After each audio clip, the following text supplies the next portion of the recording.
अस्सलाम वालेकुम दोस्तों, मैं हूं खालिद मोइन और आप देख रहे हैं अदब व फ़नून नामा। आज अदब व फ़नून नामे में हम ऐसे दो मुशायरों का ज़िक्र करने जा रहे हैं जिसमें नौजवान वकला की बहुत बड़ी तादाद शामिल रही।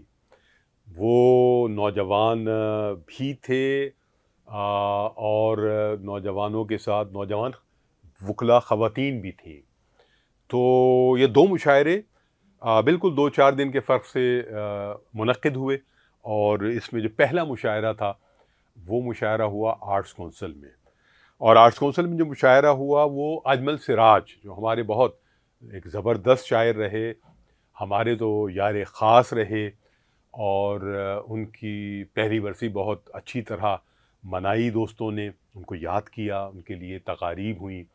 उसी सिलसिले की एक कड़ी ये थी कि कादर ख़ान जो हाई कोर्ट के एक मारूफ एडवोकेट हैं, वकील हैं, उनकी दोस्ती बहुत रही है अजमल सिराज से। जिस ज़माने में वो मास्टर्स कर रहे थे कादर ख़ान और हॉस्टल में रहते थे, अजमल सिराज भी मास्टर्स कर रहे थे, तो दोनों की मुलाकात हुई, दोस्ती हुई, बहुत करीबी दोस्ती हुई। और अजमल सिराज अक्सर हॉस्टल कादर ख़ान से मिलने पहुंच जाते थे। तो कादर ख़ान एक ज़बरदस्त आदमी हैं, एक बहुत मोहब्बती आदमी हैं और शेर व अदब से बहुत जुड़े हुए रहे हैं। बहुत सारे शोरा से उनके बहुत करीबी मरासिम हैं। तो उन्होंने अजमल सिराज की याद में ये मुशायरा किया जो दरअसल उनकी एक इलेक्शन मुहिम का हिस्सा था। क्योंकि इलेक्शन होने वाले हैं हाई कोर्ट के, उसमें एक उम्मीदवार और एक मजबूत उम्मीदवार के तौर पर कादर ख़ान भी खड़े हुए हैं। अब तक उन्होंने जितने इलेक्शनों में हिस्सा लिया है वो सब उन्होंने विन किए हैं, जीते हैं और ये भी इंशाल्लाह वो ज़रूर जीतेंगे।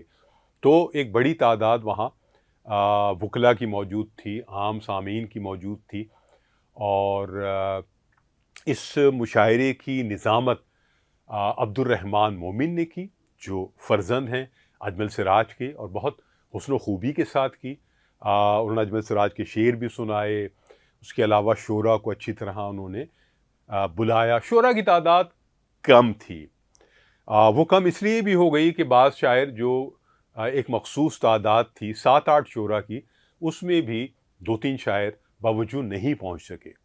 सदारत हमारे उर्दू अदब के एक नामवर शायर, नुमाइंदा शायर अनवर शऊर साहब ने की और बहुत जची उन पर सदारत, जो हमेशा जचती है। कादर ख़ान से उनकी ज़ाहिर है कि मरासिम हैं। कादर ख़ान ने यहाँ तक कहा इख्तिताम में कि आज पहली बार मैं अनवर शऊर साहब को सिर्फ चाय पिला रहा हूँ। तो ये बहुत एक मानी खेज़ बात थी। इस पे अनवर शऊर साहब भी मुस्कुराए और बाकी शुरका भी मुस्कुराए और कादर ख़ान ने वहाँ ख़िताब भी किया एक मुख्तसर और दोस्तों का शुक्रिया अदा किया जो वहाँ आए थे। अजमल सिराज के ताल्लुक़ से भी उन्होंने बात की। तो जो शोरा उसमें शरीक हुए, ज़ाहिर है कि उसमें हम यहाँ से चलें कि मसरूर पीरज़ादो जो बहुत अच्छे शायर हैं और बहुत अच्छी तरह कलाम पेश करते हैं, सिंधी भी और उर्दू भी। एक और ख़ास बात यह है कि सिंधी शोरा यहाँ सिंधी जो अहबाब थे, नौजवान वकला, उनकी एक बड़ी तादाद मौजूद थी। 2-3 वकला जो सिंधी में शायरी भी करते थे, उन्होंने भी इब्तिदा में कलाम सुनाया। तो मसरूर पीरज़ादों ने कुछ उर्दू में कलाम सुनाया, कुछ अपना सिंधी में कलाम सुनाया। और इसके बाद वहीद नूर आए। वहीद नूर जो हैं वो एक तरक्की पसंद शायर हैं और बहुत इनकलाबी उनका कलाम होता है और उसमें इनकलाब और जिद्दत के साथ वो अपनी गज़ल कहते हैं। उन्होंने भी अच्छा कलाम सुनाया। सब लोगों ने दाद ली, इसलिए कि जो बैठे हुए लोग थे वहाँ 70-80 वो भरपूर दाद दे रहे थे और मुशायरे में पूरी तरह शरीक थे। इसके बाद डॉक्टर अमरी हसीब अंबर आईं और उन्होंने भी भरपूर दाद हासिल की और बहुत अच्छा कलाम वहाँ पेश किया, जो वो हमेशा पेश करती हैं। इसके साथ साथ ज़ाहिर अब्दुर्रहमान मोमिन ने तो शुरू में ही अपना कलाम सुना दिया और शुरू ही में शौकत चीमा, वो भी वकील हैं, मारूफ वकील हैं, उन्होंने भी अपना कलाम सुनाया। वो एक तरह के मेज़बानों में भी शामिल थे। इब्तदाई तौर पर भी उन्होंने इसको संभाला تقریب کو اس کے بعد پھر عبدالرحمن مومن کے سپرد کر دی، اور اس طرح یہ مشاعرہ چلا۔ خاکسار بھی وہاں موجود تھا اور میں نے بھی اپنا کچھ کلام وہاں نظر سامعین کیا۔ اس کے بعد پھر ہمارے انور شعور صاحب آئے اور انہوں نے چند غزلیں پیش کیں جنہیں بہت زیادہ پسند کیا گیا اور بہت زیادہ ان کو داد ملی۔ اس طرح یہ مشاعرہ اپنے اختتام کو پہنچا۔ دوسرا مشاعرہ منعقد ہوا شہید ذوالفقار بھٹو لاء یونیورسٹی میں۔ جی ہاں، اس لاء یونیورسٹی میں ایک ہفتہ طلبہ چل رہا ہے جس میں اسٹوڈنٹس کونسل پروگراموں کا انعقاد کر رہی ہے۔ اسی میں چند شعراء کو مدعو کیا گیا تھا، اور اس کے علاوہ اور پروگرام بھی چل رہے تھے، ساتھ ساتھ ان کے اسپیچز چل رہی تھیں۔ اس میں خاص مہمان جو وکلا تھے، سینئر وکلا، وہ بھی وہاں موجود تھے، اور نوجوان وکلا کی بہت بڑی تعداد وہاں موجود تھی۔ اس میں خواتین بھی موجود تھیں، نوجوان خواتین موجود تھیں، اور پورا آڈیٹوریم بھرا ہوا تھا۔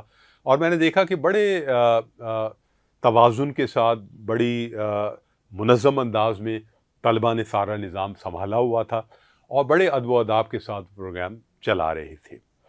اجرکوں کے تحفے بھی پیش کیے گئے، اور جو شعراء اس میں تھے اس میں احمد جہانگیر، ڈاکٹر امبری حسیب امبر جو وہاں پڑھاتی بھی ہیں، سینئر استاد ہیں وہاں، انہوں نے بھی اپنا کلام، احمد جہانگیر نے اپنا کلام سنایا جس میں وہ سندھی کا ایک کلچر کا معاملات بھی ان کے یہاں ہوتے ہیں، اور نعت سے آغاز کیا انہوں نے اور اپنے حصے کی داد لی۔ اس کے بعد ڈاکٹر امبری حسیب امبر آئیں اور انہوں نے مشاعرے کو بلندیوں پر پہنچایا۔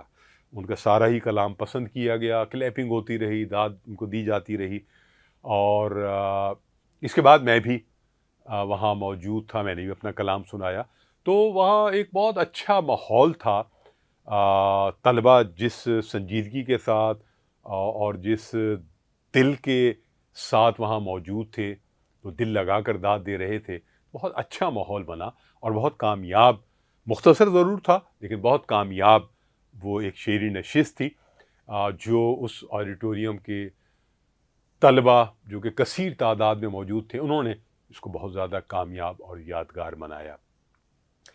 تو اس طرح جو میں نے دیکھا کہ دو ایسے مشاعرے ہوئے جس میں نوجوان وکلا جس میں موجود تھے، اور جس طرح شعر و ادب کے ساتھ میں نے ان کا جڑاؤ دیکھا، ان کی دلچسپی دیکھی، اور جس طرح وہ اشعار کو سمجھ رہے تھے، اشعار پر داد دے رہے تھے، اس سے ایک بڑی حوصلہ افزا صورتحال مجھے نظر آئی کہ یہ جو ہمارا مستقبل ہے وکلا کے حوالے سے، وہ بہت تابناک ہے۔ یہ سارے وکلا آج تو اپنے طالب علمی کے دور میں ہیں، یا کچھ وکیل پریکٹس بھی کر رہے ہیں، لیکن کل آنے والے کل میں یہ ایک سینئر جگہ پر ہوں گے، اور انصاف اور حق کے لیے اپنا کردار ادا کر رہے ہوں گے۔ ساتھ ساتھ شعر و ادب سے جو انہیں دلچسپی ہے تو وہ ان کے دل کو گداز بھی رکھے گی، ان کے اندر نئے خیالات بھی پیدا کرے گی، ان کے اندر نئے خواب بھی پیدا کرے گی، اور ایک توازن پیدا کرے گی۔ تو اس لحاظ سے مجھے لگا کہ مجھے ان دو مشاعروں کا احوال آپ تک پہنچانا چاہیے، تو یہ احوال میں پہنچا چکا۔ یہاں خالد میں ان کو اجازت دیجیے، اپنا اور اپنے احباب کا خیال رکھیے۔ خدا حافظ۔